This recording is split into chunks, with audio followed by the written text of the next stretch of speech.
Hey guys, welcome to this week's podcast episode. And I've got a lovely guest for you today, Kat Newport, coming out of Canada. And she is going to talk to us all about communication, leadership, what to do in times of crisis, conflict. There's this great, I want to ask her about, negotiations and in high stakes situations. And I'm really happy to have her on the show. So, Kat, welcome. Thank you so much for having me, Doc. Appreciate it. Yeah, all my friends, we're very informal, so all my friends call me Chris, and start off by your background, your story, what you do, how you got there, and how you can benefit the audience, very briefly, because I know you can really elaborate on things. For sure. I will try and keep it to a fairly concise elevator pitch.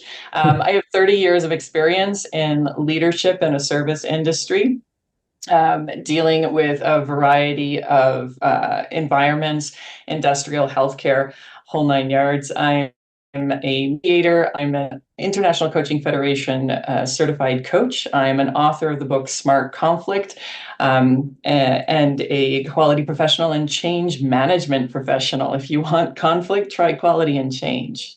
They're rife with it.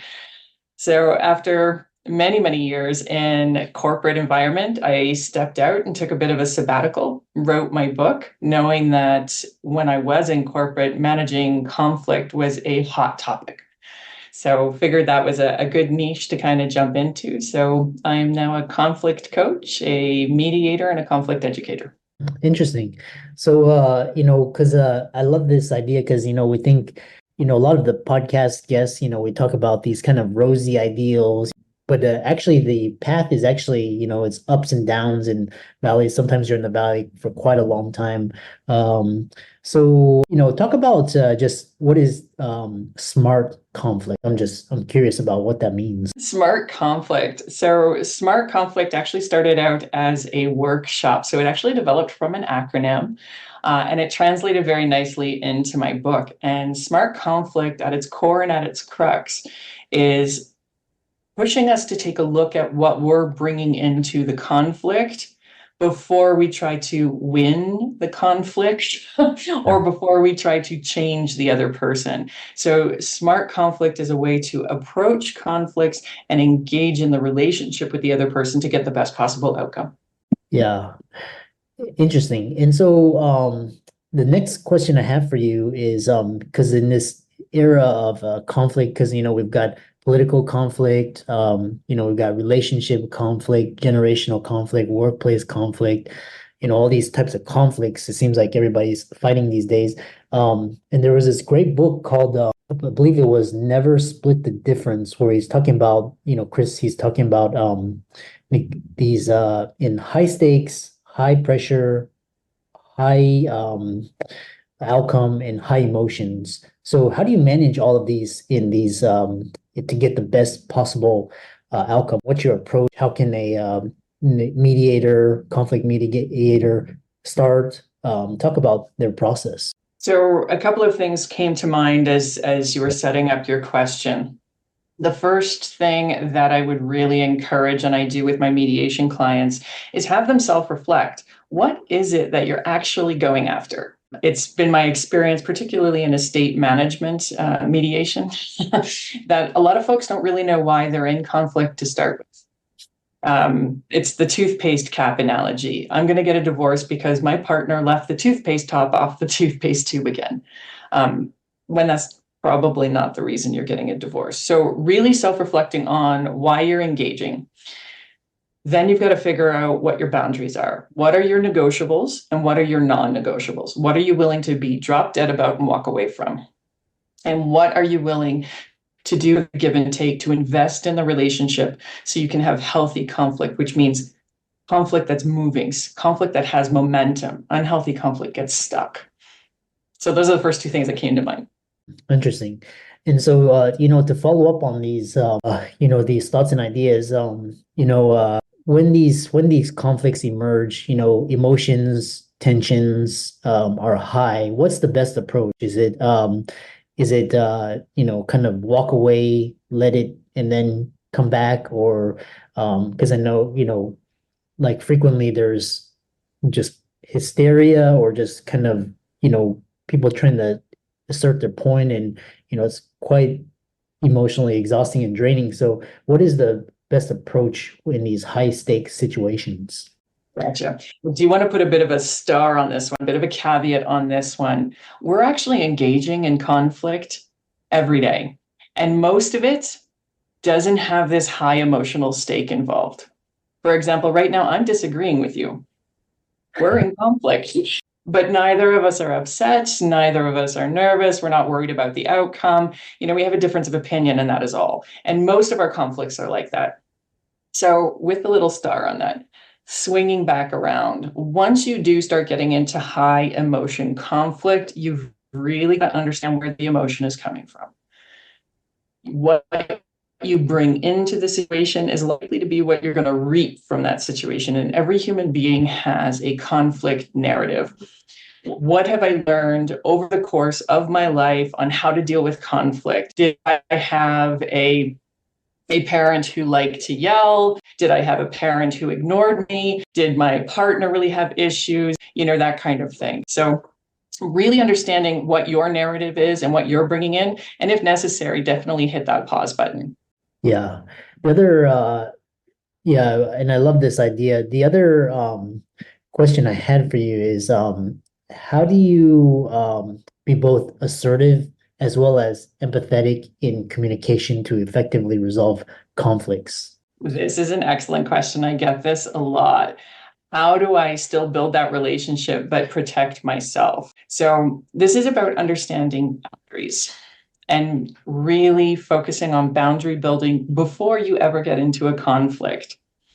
And when I say boundaries, I'm talking about a living, breathing sort of barrier, more like a hedge than a concrete wall topped with glass. These are things that help us interact with other people in a healthy way while preserving our autonomy and independence. So understanding that going into this relationship, Chris, if you're my boss, I know there's certain things that I have to do, but I will not give up my weekend to work on your project. And I'm sorry, but I won't. This is my boundary. And then engaging with that, knowing the needs of my boss, knowing the needs of the organization, as well as knowing my own needs. So there's that understanding of where you're coming from, and then the understanding of the situation and the understanding of where the other person is coming from. Interesting. In a lot of the conflict these days is between just kind of generations, because you've got kind of almost, I would say, close to, close to 80-year generational difference between the boomers and the Gen Z. And so, and especially in the workplace where now a lot of boomers they still have to continue to work because of the life expectancy and just, everything. So, how do you navigate generational differences in families, organizations? What are some principles? Because they're basically operating from two different maps. Like one was during a war, and then another one is like where we've got smartphones and information all readily available. Absolutely. So when you look at a typical workplace, you can have up to 5 different generations operating in the same space at the same time. And what defines a generation are the life experiences. So to your point here, the boomers experienced, the end of a war. They were around for Korea. They were around for Vietnam.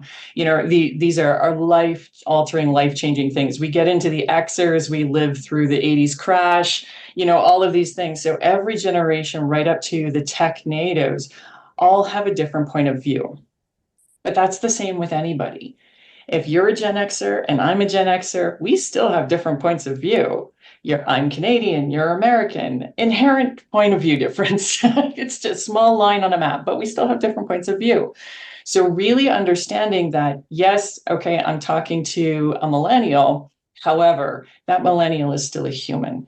They are still a person. They have a frame of reference, but they can definitely transcend that frame of reference. So when we sit here and start labeling and judging other people simply because of their birth date, we run into the problem of people then defending themselves or coming across more harshly than they intended. Interesting. And moving to the workplace, another question is, conflicts in the workplace, and some of the most common challenges people face is, they're afraid to speak up because either because their livelihoods are at stake. So how do you navigate these types of conflict? How can you effectively, balance this in the face of, you could lose your job, or you could get demoted, these sort of ramifications. So we've got ramification versus fear, because they're both existing in the same space. Absolutely. If I go to my boss and I ask for a raise and I say, you're going to give me a raise or I'm going to quit and you're a terrible boss, yeah, pretty sure I'm going to not get the raise and, be on the unemployment line.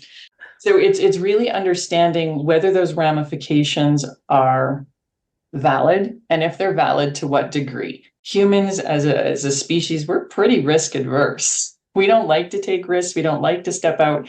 And the sensation of fear is what keeps us from going too far.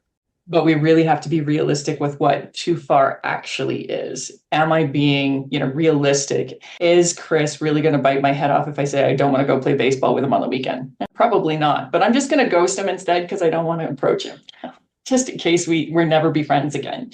We have to look at the risk while assessing the signposts that the emotions are, because emotions are signposts. They're not impetus. They're not things to make us act. They're signposts saying something's not quite right, and then logically deciding what you're going to do with that signpost. Yeah, really interesting. And another thought that was quite enlightening is you talk about resilience and its role in conflict management, and I'm just curious, what is the connection between resilience and conflict management, and how can individuals develop this trait? I love that these two questions came back to back, because resilience ties directly into your ability to effectively identify risk and manage fear. If you are confident mentally, emotionally, and physically, you're more likely to engage in conflict in a healthy way. I have the mental, emotional, and physical capacity to do so because I'm taking care of myself. I have more than one friend. So if I argue with my one friend, I still have other friends while I go to repair that relationship. As opposed to only having one friend, now I have no friends. Oh my gosh. So there's that social piece, that emotional piece that goes with it. Mhm. Intellectually, understanding what conflict is, how to engage with it positively, all super important. But if the head and the heart, the head and the emotions aren't aligned, resiliency is not there. I know what to do, but I'm scared to use it.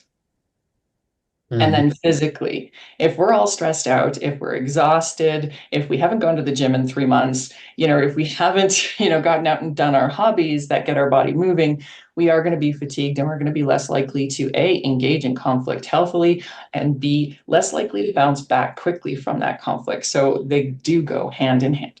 Interesting. So yeah, it sounds like a lot of because here it sounds like, a lot of conflict management. Some people are conflict avoidant because, they just don't want to have to deal with those types of emotions. But it sounds like, conflict management can be actually positive if you look at it in a beneficial way. So, kind of rounding it out, you've done a lot of work community with the mediation in Calgary section. So what impact has it had on the community? And I love how you're giving back and contributing. So I really enjoy the people aspect of conflict. I know it's going to sound a little bit weird, but I think conflict is actually an investment in a relationship. And the more people I can change their perspective just a little bit on conflict, saying, no, I have to have this conflict because my relationship will be better after. I'm investing in understanding, I'm investing in communication, and I'm investing in forward momentum.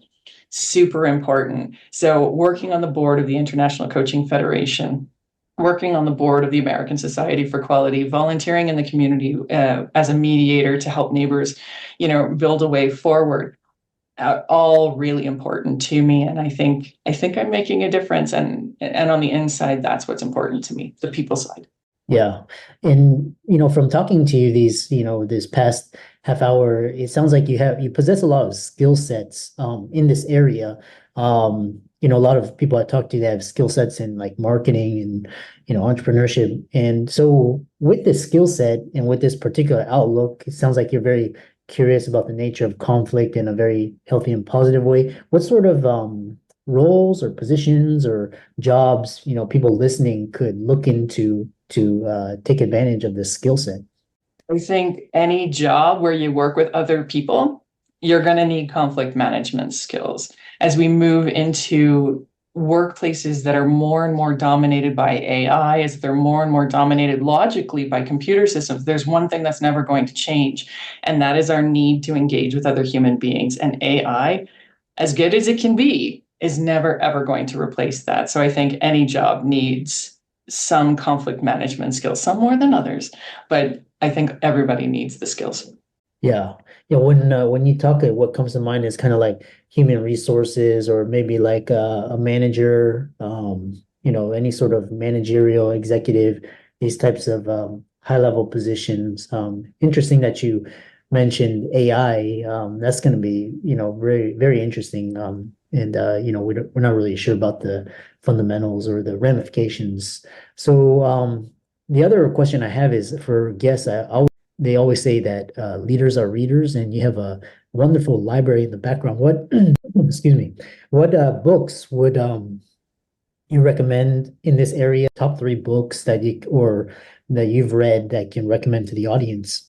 Apart from my own, Coaching for Performance is definitely one that I would strongly recommend. This talks about how to get the best performance out of your teams. So we're talking leaders and managers here, while investing in the individual. So again, very human based. I love High Conflict. She deals with conflict on an international scale, but there are some really heavy takeaways in that book for sure.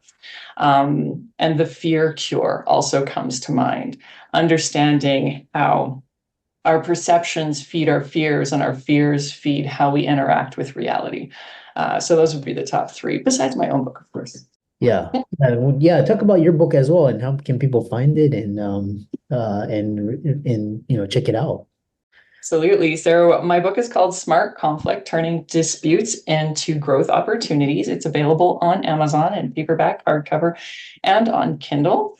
I enjoy the read very much. I think I'm a little biased, though. It helps readers not only go through the logic of conflict, but it also encourages self-reflection through journaling and challenging perception out there at Amazon, or you can get it on my website at smartconflictbook.com. Interesting.